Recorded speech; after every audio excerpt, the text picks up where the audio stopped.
सियासी पारा चढ़ रहा था और सर्दी का मौसम है, ऐसे में आज जब चुनाव की तारीखों का ऐलान हो जाएगा पारा और ज्यादा चढ़ जाएगा। आज बिल्कुल, और दिल्ली में पोस्टर वॉर पिछले 1.5 हफ्ते से लगातार जारी है और आप इस पोस्टर वॉर में ये भी देख रहे हैं कि हर कोई दूसरी जो पार्टीज है उस पर हमला करता हुआ नजर आ रहा है। और बीजेपी शीश महल को इस समय एक बड़ा मुद्दा बनाकर प्रधानमंत्री नरेंद्र मोदी ने भी अपनी रैली में उसका जिक्र किया। और कल बीजेपी की प्रेस कॉन्फ्रेंस आपने सुनी तो वो साफ तौर पर बोल रहे थे कि किस तरीके से करोड़ों रुपए के एलईडी टीवी उनके घर पर लगे हुए थे। तो ये एक बड़ा मुद्दा है, लेकिन आम आदमी पार्टी इसको कहीं ना कहीं उनके द्वारा किए गए जो काम है, चाहे वो बिजली फ्री देना हो, पानी फ्री देना हो, और तमाम महिलाओं को लेकर जो दावे वो कर रहे हैं कि आने वाले दिनों में वो 2100 रुपए महिलाओं को देंगे, उसको लेकर अपना चुनाव लड़ रही है। लेकिन सरप्राइजिंगली इस चुनाव में कांग्रेस को देखना बहुत महत्वपूर्ण है, क्योंकि कांग्रेस बहुत तेजी से रिवाइव कर रही है। चाहे वो मुद्दे हो, कल आपने देखा कि रमेश विदुड़ी के घर पर जाकर कालिक पौध देना, महिलाओं का सम्मान नहीं करना, तो तीनों ही पार्टी जो दिल्ली में बड़ी पार्टी है, चाहे वो आम आदमी पार्टी हो, बीजेपी हो, कांग्रेस हो, वो तीनों ही इस चुनाव को बहुत गंभीरता से ले रहे हैं। और यही कारण है कि जब त्रिकोणीय एक तरीके से फाइट देखने को मिलेगी दिल्ली में, तो आने वाले जो दिन होंगे, जो कि चुनाव प्रचार के दिन होंगे, हालांकि जो हमें जानकारी मिल रही है कि इलेक्शन कमीशन कोशिश करेगा कि फरवरी मिड में या फरवरी के पहले हफ्ते में चुनाव जो है वो कंडक्ट करा लिया जाए। हालांकि ऑफिशियली इसमें 2 बजे के बाद चीजें क्लियर हो जाएंगी कि तारीखों का ऐलान जब किया जाएगा तो कितना समय मिलता है अभी चुनाव प्रचार के लिए। लेकिन इस चुनाव प्रचार में कई राजनीतिक रैलियां हमें देखने को मिलेंगी। प्रधानमंत्री नरेंद्र मोदी इसकी शुरुआत आप कर चुके हैं जापानी पार्क से। उन्होंने मेट्रो रेल, रैपिड रेल, इन सभी चीजों का उद्घाटन भी किया। हालांकि अब जब चुनाव की तारीखों का ऐलान हो जाएगा तो इस तरीके के उद्घाटन तो नहीं हो पाएंगे, लेकिन फ्यूचरिस्टिक सोच किस पार्टी की है उसको लेकर जनता के सामने बहुत सारी चीजें आने वाले दिनों में स्पष्ट होती हुई नजर आएंगी। लेकिन सबसे बड़ी बात कि कांग्रेस रिवाइव कर रही है, बीजेपी शीश महल को मुद्दा बनाकर इस पूरे में चुनाव लड़ती हुई नजर आ रही है।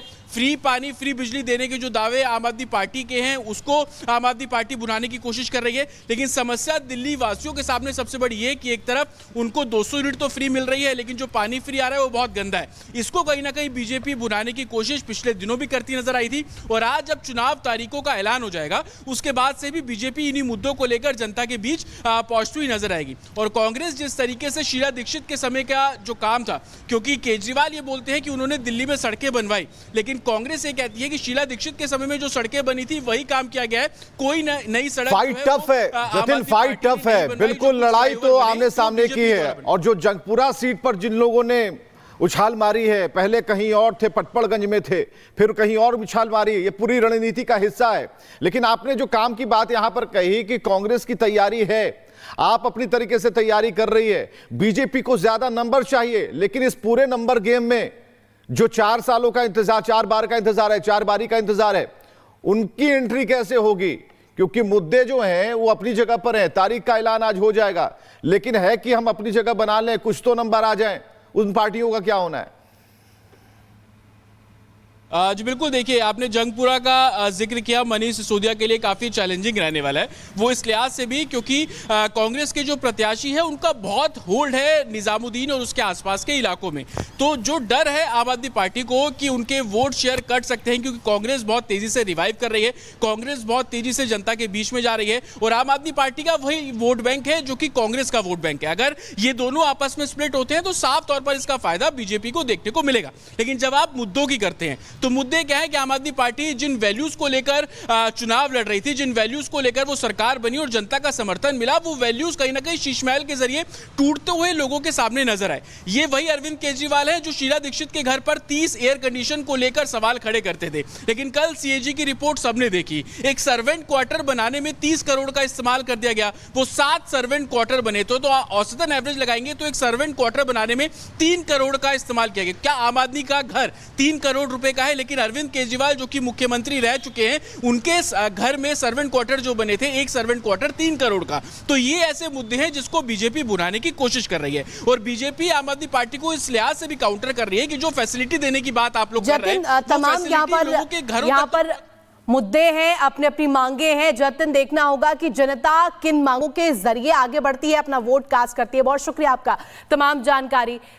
यहां पर महसूस किया गया है तेज झटका, तो ये हम आपको बता रहे हैं कि भूकंप का असर कहां कहां हुआ और कितने तरीके से लोगों ने इसे कैसे कैसे महसूस किया। ऋतु। बिल्कुल विवेक, जिस तरीके से आपने जानकारी दी, ये तमाम इलाके हम दिखा रहे हैं ग्राफिक्स के माध्यम से कि कहां कहां पर इस भूकंप का जो असर है वो देखने को मिला है। तमाम इलाके जो नेपाल की सीमा से सटे हैं, खास तौर पर उत्तर भारत के तमाम राज्य, अगर हम बात करें दिल्ली की, बिहार की, जहां सबसे ज्यादा असर देखने को मिला, सिक्किम, मध्य प्रदेश, ये तमाम वो राज्य है जहां पर असर देखने को मिला है। और आपको बता दें, लगातार भूटान में भी इसका असर देखने को मिला है। हमारे साथ जतिन भी जुड़े हुए थे जो कि जानकारी दे रहे थे। जतिन, बहुत शुक्रिया आपका तमाम जानकारी साझा करने के लिए। और देखिए, जिस तरीके से भूकंप के बाद धरती कांपती हुई नजर आ रही है, आप अंदाजा लगाइए 7.1 पैमाने का ये जो भूकंप था, ये कहीं ना कहीं असर इसका देखने को मिल रहा है। अब सीधे रुक करते रफ्तार 100 का।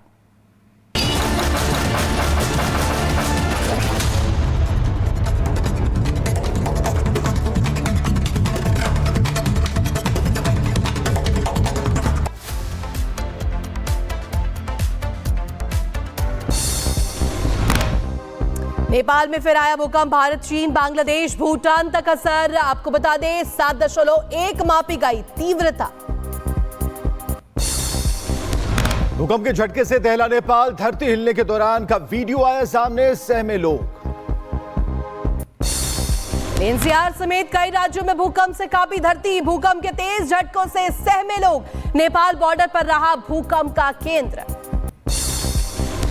बिहार में महसूस किए गए भूकंप के झटके, पटना समेत कई जिलों में हिली धरती, रिक्टर स्केल पर 5.3 मापी गई तीव्रता। बिहार शिवहर में दिखा भूकंप का असर, महसूस किए गए भूकंप के तेज झटके, लोगों में डर। चीन में भी महसूस किए गए भूकंप के जोरदार झटके, 6.3 मापी गई भूकंप की तीव्रता, मचा हाहाकार। एनसीआर समेत पूरे उत्तर भारत में प्रचंड ठंड का कहर। उत्तर प्रदेश में 24 घंटे में 15 लोगों की मौत हुई है। दिल्ली, कोलकाता और लखनऊ में 100 से ज्यादा फ्लाइट्स डाइवर्ट की गई। राजस्थान में 3 डिग्री तक गिरा पारा। कोहरे की 14 से ढकी दिल्ली, धुंध की वजह से कई उड़ानों में हुई देरी, यात्रियों को करना पड़ा परेशानियों का सामना। एनसीआर में ठंड और कोहरे का सितम लगातार जारी है। कोहरे के कारण आनंद विहार रेलवे स्टेशन पर कई ट्रेनें देरी से चल रही हैं। कुछ ट्रेनों को रद्द भी किया गया है। यूपी के बुलंदशहर में कोहरे का कहर, टैंकर ने बाइक सवार 2 युवकों को रौंदा, मौके पर ही दोनों की मौत। और इस बीच एक बड़ी खबर बता दें, दिल्ली में आज विधानसभा चुनावों का ऐलान संभव है। ये बड़ी खबर आपको बता रहे हैं। चुनाव आयोग की प्रेस कॉन्फ्रेंस हो सकती है दोपहर 2 बजे और चुनाव की तारीखों का ऐलान हो सकता है दोपहर 2 बजे। चुनाव आयोग की प्रेस कॉन्फ्रेंस और इसको लेकर जानकारी मिल रही है। दिल्ली में आज विधानसभा चुनावों की तारीखों का ऐलान और इसको लेकर के ये बड़ी जानकारी मिल रही है। तो चुनाव आयोग ने तैयारी पूरी कर ली है, बस तारीखों का ऐलान होना बाकी है। दोपहर 2 बजे जब प्रेस कॉन्फ्रेंस होगी चुनाव आयोग की, तो सब कुछ स्पष्ट हो जाएगा कि कैसे तैयारी की गई है, आयोग ने क्या क्या तैयारियां कर रखी हैं। तो दोपहर के 2 बजे का वक्त मुकर्रर है जब प्रेस कॉन्फ्रेंस होगी और इसमें डिक्लेयर होगी डेट, यानी कि तारीख की घोषणा हो जाएगी।